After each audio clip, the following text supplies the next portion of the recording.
All right, let's play detective.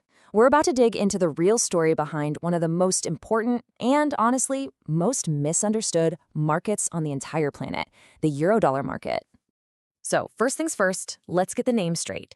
You hear Eurodollar, and your brain probably jumps to the euro, right? Well, it's got nothing to do with it.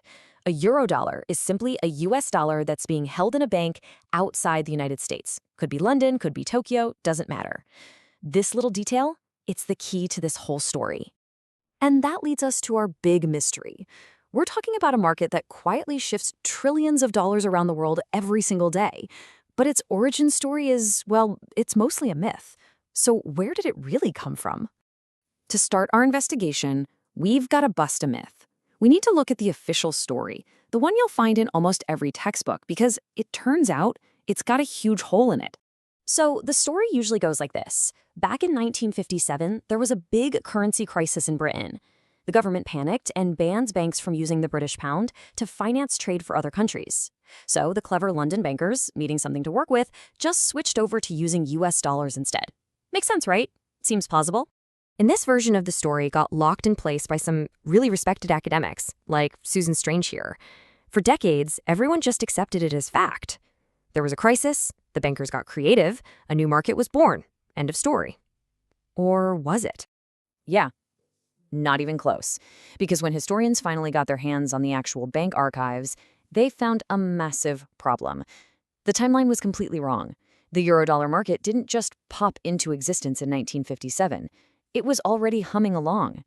And this, right here, this is the smoking gun. This chart shows the US dollar deposits at just one British bank, Midland Bank. And look at that spike. It doesn't start in 57, it explodes in the middle of 1955. That's a full 2 years before the big crisis everyone talks about. This one chart just completely rewrites history. So, what really happened in 1955? Well, the real story isn't some big, sweeping geopolitical event. Nope. It's about one single bank, Midland Bank, getting caught in a really tough position and coming up with a brilliant, revolutionary workaround. Okay, take a look at this chart. It perfectly shows the pressure cooker Midland was in. That top line, that's the high interest rate the government was paying out on its own treasury bills. And the line way down at the bottom, that's the low rate that banks like Midland were allowed to offer people for their deposits. You see that giant gap? Money was pouring out of the banks and straight into government bills. I mean, why wouldn't it? It was a better deal. The banks were bleeding cash. The thing is, Midland was totally trapped. The government's own policy was draining their funds. But the worst part? There was this informal gentleman's agreement between all the big banks that said they couldn't just raise their interest rates on pound deposits to compete. Their hands were tied. They were literally forbidden from fighting back. So, what do you do when the front door is bolted shut? You start looking for a back door, right? And boy, did Midland Bank find one. A back door that would end up changing global finance forever. See, that gentleman's agreement, it only applied to deposits in British pounds. It said absolutely nothing about deposits in US dollars. And that was the loophole. Midland figured, okay, if we can't fight for pounds, maybe we can attract some dollars and then turn them into the pounds we need. And they came up with this absolutely brilliant four-step move. First, they offered a really juicy interest rate to attract US dollar deposits from overseas. Then, the second they got those dollars, they sold them for British pounds. Step 3, they took those new pounds and lent them out at the high rates inside the UK. And here's the crucial part. At the exact same time, they made a deal to buy those dollars back in the future. This locked in their costs and took away all the risk.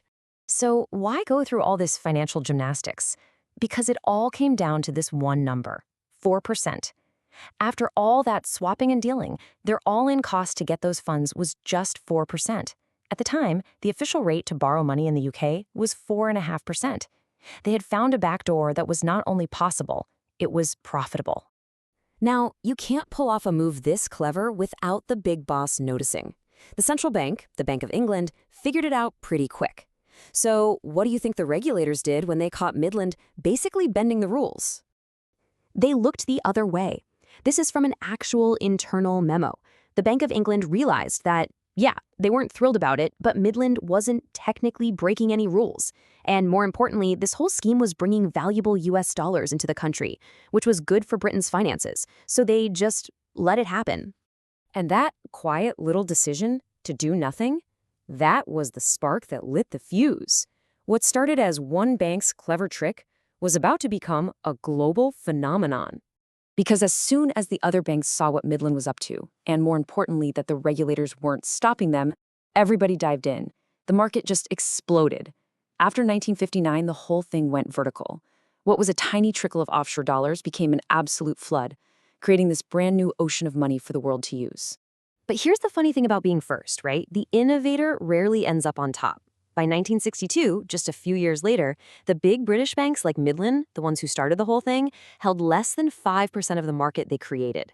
It was the American and other international banks in London that swooped in, perfected the business, and ended up dominating it.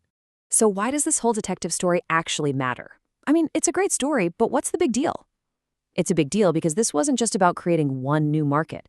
It was about cementing London's entire future as the financial capital of the world. It really came down to two completely different approaches. You had countries on the continent, France, Germany, Switzerland, actively building walls to keep foreign hot money out. But in London, the authorities had a totally different mindset. Their rules were designed to stop money from leaving the country, not to stop it from coming in. Their number one goal was to make sure London stayed at the center of the financial universe. And really, that's the whole story in a nutshell. While other countries were building walls to block this new flow of capital, London's regulators saw a loophole and, for very strategic reasons, decided to just let it ride. And you don't have to guess what they were thinking. This quote from a Bank of England memo in 1963 lays it all out. They knew, crystal clear, that if they shut down this new market, the business wouldn't just vanish. It would just pack up and move to Zurich or Paris, and London would lose all that income. They chose to keep the business over having absolute control. So when you boil it all down, the multi-trillion-dollar Eurodollar market wasn't born from some grand plan or a famous crisis. It was born from a clever loophole found by one bank that was in a tough spot and quietly allowed by regulators who were playing the long game. It really makes you wonder, doesn't it? What other little loopholes and forgotten decisions from the past are secretly shaping the world we live in right now?